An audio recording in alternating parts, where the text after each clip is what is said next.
وكفى والصلاة والسلام على عباده الذين اصطفى أما بعد اللهم صل على سيدنا محمد وعلى آل سيدنا محمد وبارك وسلم عن أنس رضي الله تعالى عنه قال قال رسول الله صلى الله عليه وسلم ثلاث من أصل الإيمان الكف عمن قال لا إله إلا الله لا تكفره بذنب ولا تخرجه من الإسلام بعمل والجهاد ماض مذ بعثني الله إلى أن يقاتل آخر هذه الأمة الدجال لا يبطله جور جائر ولا عد عادل والإيمان بالأقدار رواه أبو داود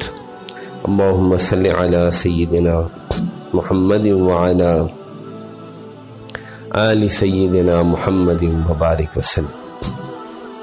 الحمدللہ ان مجالس میں ایمان کے بارے میں بہت سی مباحث آپ کے سامنے آ چکی ہیں، جن میں کلمہ لا الہ الا اللہ کا اقرار کرنا، شہادتین کا اقرار کرنا، یہ اقرار کرنے والا مسلمان بھی شمار کیا جاتا ہے اور اللہ جل جلالہ کی مہمان خانہ یعنی جنت کا مستحق بھی ٹھہرتا ہے، اور جہنم بھی اس پر ہمیشہ کے لیے حرام ہو جاتی ہے، اگرچہ بعض بدعمالیوں کی وجہ سے اگر اس کو جہنم میں کچھ عرصے کے لیے بھیجا بھی جائے گا تو یہ کلمہ اور اس کی گواہی اس کو جہنم سے نکال دے گی۔ اس حدیث میں جیسا کہ کل حدیث میں جہاد کے بارے میں ایک اصول بیان کیا گیا تھا، اس حدیث میں تکفیر کے بارے میں ایک اصول بیان کیا جا رہا ہے۔ رسول اللہ صلی اللہ علیہ وسلم نے کسی مسلمان کو کافر قرار دینے سے منع کیا۔ تکفیر کا معنی ہے کسی کو کافر قرار دے دیں، اور یہ تین اصولوں کے ذریعے سے بات واضح فرمائی۔ حضرت انس رضی اللہ عنہ سے روایت ہے، رسول اللہ صلی اللہ علیہ وسلم نے ارشاد فرمایا ثلاث من اصل الاسلام، تین باتیں اصول اسلام میں سے ہیں۔ نمبر ایک، اولاً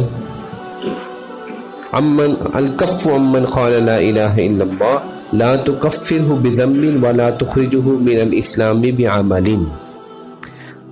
نمبر ایک، جو شخص کلمہ لا الہ الا اللہ کا قائل ہو اس کے بارے میں زبان کو روکا جائے گا، یعنی کسی گناہ کی وجہ سے اس کی تکفیر نہیں کی جائے گی، اس کو کافر نہیں کہا جائے گا، اور نہ ہی کسی بدعملی کی وجہ سے اس کو خارج از اسلام قرار دیا جائے گا۔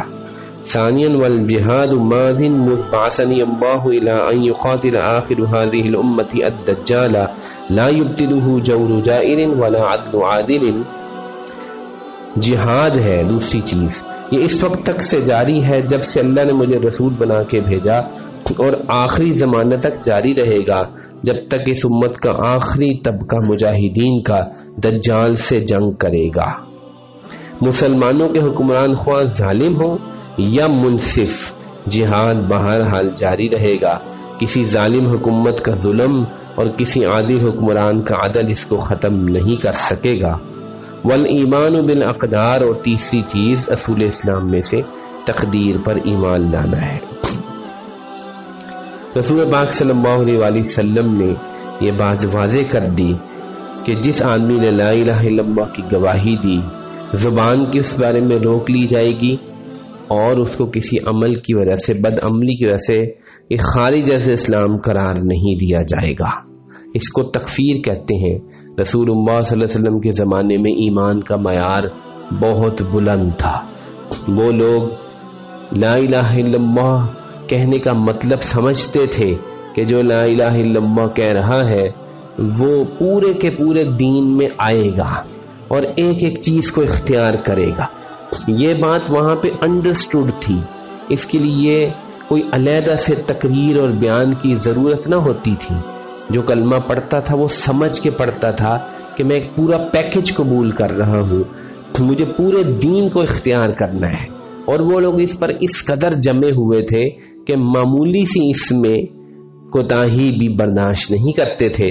جیسا کہ چند دن پہلے ہم نے حدیث پڑھی تھی اتبان بن مالک کی, جس میں ایک صاحب جو آپ علیہ السلام نے ان کے گھر جا کے نماز پڑھائی, اور مالک بن دخشن نامی ایک صحابی جو کہ بدری ہیں لیکن وہ نہیں تھے اس ناشتے میں, اس حلوے میں.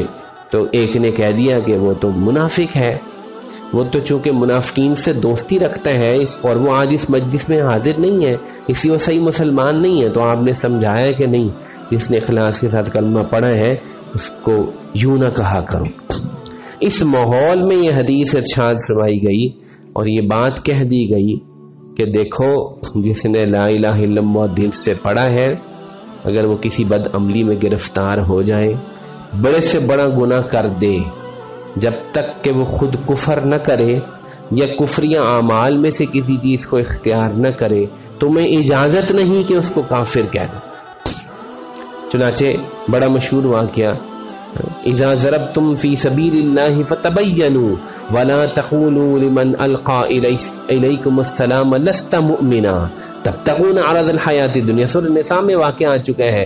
جہاد کے لیے صحابہ کی ایک جماعت جا رہی ہے اور ایک چرواہا ملا جس نے کہا السلام علیکم, اور انہوں نے کہا کہ یہ تو صرف ہم سے بچنے کے لیے السلام علیکم کہہ رہا ہے, یہ ہے تو کافر, پکڑو اس کو قتل بھی کر دیا گیا اور اس کا مال بھی چھین لیا گیا. چنانچہ آیت نازل ہوئی کہ جس نے لا الہ الا اللہ پڑھ لیا یا السلام علیکم تمہیں دور سے کہا اور وہ تم نہیں جانتے کہ مسلمان نہیں ہو, تو یوں نہ کہو کہ لست مؤمنا, تو مسلمان نہیں ہے. یہ اس ماحول کی بات تھی. آج کا ماحول تو اس سے بالکل فرق ہے. 1400 برس گزر چکے ہیں اور ہم دیکھتے ہیں کہ بڑی بڑی بدعمالیاں اور بڑے بڑے گناہ ہو رہے ہیں. حضرت ابو ذر غفاری کو کیوں اشکال ہو گیا تھا؟ حدیث ہم پیچھے پڑھ چکے ہیں, ان زنا و ان سرق. وہ یہی تو کہہ رہے تھے کہ اگر چوری کرے تب بھی مسلمان رہے گا, اگر زنا کرے تب بھی مسلمان رہے گا. آپ نے کہا جی ہاں جنت میں جائے گا.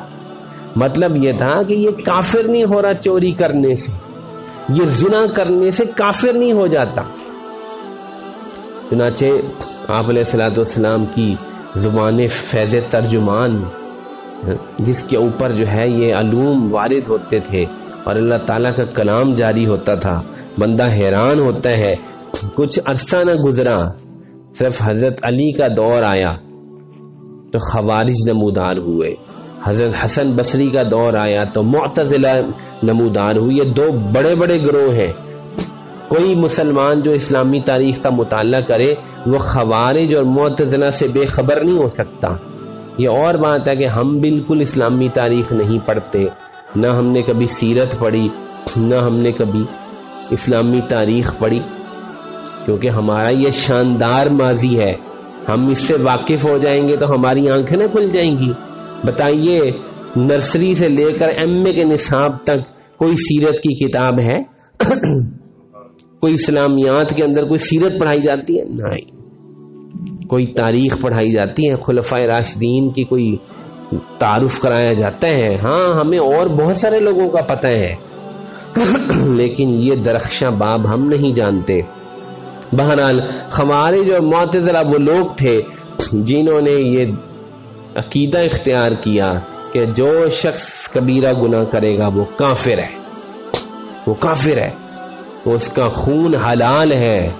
چنانچہ خوارج اس قدر زیادہ متقی لوگ تھے. ظاہری بات ہے, میں جو کسی کو کہا دیا جائے کہ جو کبیرہ گناہ کرے اس کا خون حلال ہے, اس کو قتل کر دو, اس کا سارا سامان چھین لو, تو وہ آدمی تو اپنی جان بچانے کے لیے بھی کوئی کبیرہ گناہ نہ کرتا ہوگا. لیکن ان کے بارے میں بہت سخت وعیدیں حدیث میں آ چکی ہیں, کیونکہ یہ آپ علیہ السلام کے بتائے ہوئے دین سے ہٹ گئے تھے. خوارج کہاں کس کو جاتا ہے؟ خارج جو نکل گئے دین سے, اور معتزلہ اعتزال کا مطلب ہے علیحدہ ہو گئے دین سے, جنہوں نے کہا جس نے گناہ کیا وہ گیا, وہ جہنمی ہے. اور یہ بات رسول اللہ صلی اللہ علیہ وسلم کی تعلیمات کے خلاف تھی, اس لیے اس کو قبول نہیں کیا گیا. الغرض میں حدیث کے صرف اسی جز کی تشریح کر رہا ہوں آخری بات عرض کرتا ہوں، بڑے غور سے سمجھیے گا. کہہ دیا گیا کہ جو لا الہ الا اللہ کہے، یعنی دین اسلام کو اختیار کر لے، پورا پیکج لے لے، تو وہ کسی کبیرہ صغیرہ گناہ سے کافر نہیں ہوگا. اب سوال یہ پیدا ہوتا ہے کہ وہ پھر اگر کافر ہوگا تو کس چیز سے کافر ہوگا؟ کیا کافر ہو سکتا ہے وہ؟ جواب ہے جی ہاں. کلمہ پڑھا ہے اس نے لا الہ الا اللہ، لیکن وہ کافر ہو سکتا ہے. کس طرح ہو سکتا ہے؟ کفر کے اسباب کیا ہیں؟ یہ آج کی مجلس میں تو میں نہیں بیان کر سکوں گا، زندگی رہی تو انشاءاللہ کل یہ ایک مجلس میں کفر کے اسباب بیان کر دوں گا. یہ مضمون اس قدر اہم ہے کہ ہم سب کو اس کے سمجھنے کی ضرورت ہے کہ اقوال میں سے، یعنی زبان سے بات کرنے میں اور عمل کرنے میں کیا چیزیں ایسی ہیں جو آدمی کو کفر تک پہنچ جاتی ہیں. اللہ تعالیٰ حفاظت فرمائے، ہمارے ایمان کی اور ایمان پر خاتمہ نصیب فرمائے. وآخر دعوانا الحمدللہ رب العالمین.